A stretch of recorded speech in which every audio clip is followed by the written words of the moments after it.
para começar o programa de hoje, nós estamos aqui com o Giovanni D'Agostin, nesse momento empresarial, né, que nós trazemos aspectos gerais das empresas.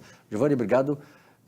Estamos no primeiro programa deste ano de 2021 contigo, né? Muita felicidade da minha parte, né? Imagino, né? 2021 começar o ano, né? Da companhia. Comigo e com o Vilmar, tá certo, viu? Viu só? Nós é que somos honrados aí com a presença deste grande mestre, Giovanni D'Agostin. Até porque o Giovanni vai falar hoje sobre um assunto importante. Nós tivemos aí a questão da Ford, que está saindo do Brasil, né? Várias empresas aqui no Rio Grande do Sul, em todo o país, estão nessa situação. Vai ter muita dificuldade a partir de agora, que agora vem a conta, né, Vilmar? Agora vem a conta. ICMS. Então, esse ano teve algumas alterações na legislação do ICMS aqui no estado do Rio Grande do Sul, né? O ICMS é um tributo que ele é super complexo. O ambiente de negócio do Brasil é uma maluquice. E, a meu juízo, esse também é um dos motivos pelos quais a Ford saiu daqui do Brasil, né? E tem outras empresas multinacionais que daqui a pouco não entram no Brasil, e outras que saem do Brasil por causa do nosso ambiente de negócio. É necessário fazer uma profunda reforma administrativa, tributária, não é? As empresas têm que gastar energias com a produção, com a venda, não é? Com a circulação dos bens, dos serviços. O seu negócio. E hoje se gasta muito, muito tempo mesmo para administrar a parte burocrática. Então, a gente já tocou nesse tema em outras oportunidades, mas sempre é bom manter o foco no sentido, porque é uma situação que vai trazer o bem para o Brasil. É uma questão estrutural do Brasil, né? Que isso aí não é de agora. Isso aí é uma coisa que vem da história do Brasil, né? Uma coisa que mas piorou muito nos últimos 20 anos. Piorou muito nos últimos 20 anos, né? Então, no final do ano passado, ali perto do Natal, teve uma alteração legislativa aqui no estado do Rio Grande do Sul. No último dia do ano, no penúltimo dia do ano, o governador editou um decreto que regulamentou essa lei, né? Para estabelecer alguns novos critérios acerca do cálculo do ICMS aqui no estado do Rio Grande do Sul. A alíquota do ICMS, que estava prevista para ser 17% a partir do início desse ano, aumentou em meio ponto percentual. Então, ela aumentou de 17% para 17,5%, né?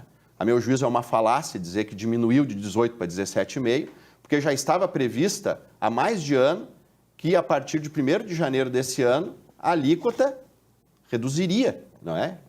Voltaria ao patamar, que é o nosso patamar histórico, né, de 17%. Inclusive, foi uma promessa de campanha do governador Eduardo Leite, que na gestão dele voltaríamos a ter o patamar comum da alíquota, 17%, e, na verdade, essa foi uma promessa que não foi cumprida, não é? Então, por mais tempo, o povo gaúcho vai pagar ICMS com uma alíquota maior do que deveria, né? Então, para os empresários, né, a partir de 2020, a alíquota vai para 17,5%, como eu havia antes comentado. A partir de 2021. De 2021, isso. E uma questão que é importante a gente refletir é a seguinte. A Constituição Federal, houve uma emenda na Constituição Federal que estabeleceu que toda a legislação cujo escopo é aumentar tributo, ela tem que ser editada com, no mínimo, 3 meses de antecedência, não é? Então, já era sabido que a alíquota, a partir de 2021, seria 17%. Então, houve uma lei superveniente que aumentou a alíquota para 17,5%, né? E essa lei começou a vigorar a partir de 1º de janeiro de 2021. Será que não seria o caso desse aumento da carga tributária começar a vigorar a partir de 1º de abril? Ela foi dia 30 de dezembro, né? A lei. Pois é. Então, teria que 3 meses constitucional, a norma constitucional. Então a meu juízo, sob o aspecto jurídico, né? A meu juízo, seria adequado que esse aumento de carga tributária começasse a vigorar a partir de 1º Estaria dentro de da possibilidade em função da mudança de exercício, mas não observando os 3 meses de prazo. Que é constitucional, né? Emenda constitucional. Que foi uma emenda... Porque antes dessa emenda constitucional, quando chegava no último dia ali do ano, eram editadas diversas leis aumentando tributo para o dia seguinte, né? Para o dia seguinte, né? Inclusive em edições extras do Diário Oficial, né?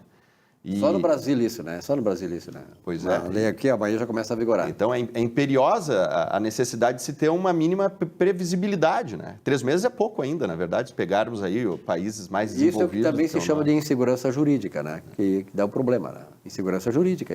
Qual é a segurança que tu tem? Chega num dia, no outro dia já aumenta o imposto. Um outro aspecto importante dessa alteração da lei foi a questão da antecipação da diferença de alíquota. Né? A antecipação. Por que antecipação?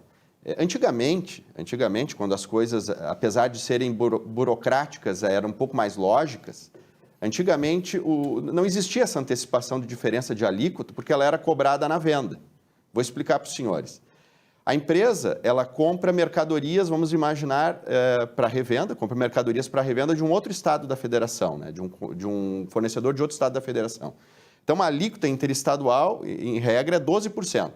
Então, o sujeito compra mercadorias para revenda de um contribuinte do estado de São Paulo. Quando ele compra, vem 12% destacado na nota fiscal.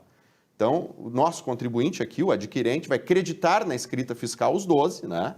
E quando vender a mercadoria, vai vender com alíquota de 17% ou 18%, certo?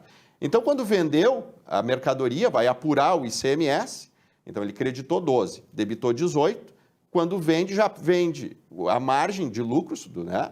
E também a diferença da alíquota, dos 12% para 18% na venda. Assim é que era e que nunca deveria deixar de ser. Só que aí o governo inventou o seguinte, o sujeito quando compra a mercadoria de fora do estado, ele antecipa o pagamento da diferença de alíquota. Mesmo sem ter vendido a mercadoria Mesmo sem ainda. ter vendido. Então, isso é uma forma de pegar dinheiro do contribuinte sem pagar juros, antecipar a arrecadação, não é? Então, o sujeito paga a diferença de alíquota quando entra no estado e depois de pagar a diferença de alíquota, ele pode creditar na escrita fiscal, certo? Então, houve uma mudança de legislação no sentido de que houve uma dispensa do recolhimento dessa antecipação, desse pagamento antecipado, para quando a alíquota da diferença de alíquota for 6% ou mais. Vale dizer que se comprar a mercadoria com alíquota de 12% e essa mercadoria for vendida, a alíquota interna dela for 17%, 17,5%, vai dar 5,5%, então não precisa antecipar a diferença de alíquota. Todavia, se comprar mercadoria importada, e aí a alíquota interestadual é 4%, comprou a mercadoria importada, veio na nota com 4%, para vender depois a 17,5%, ainda continua o pagamento da antecipação da diferença de alíquota, né? Esse é o problema. Então, são esses dois tópicos que eu queria trazer para os senhores telespectadores no dia de hoje. Perfeito. Nesse chamado momento empresarial, que é uma coisa importante, né? Engloba todas as questões que dizem respeito, né, à empresa, ao sucesso ou não sucesso da empresa.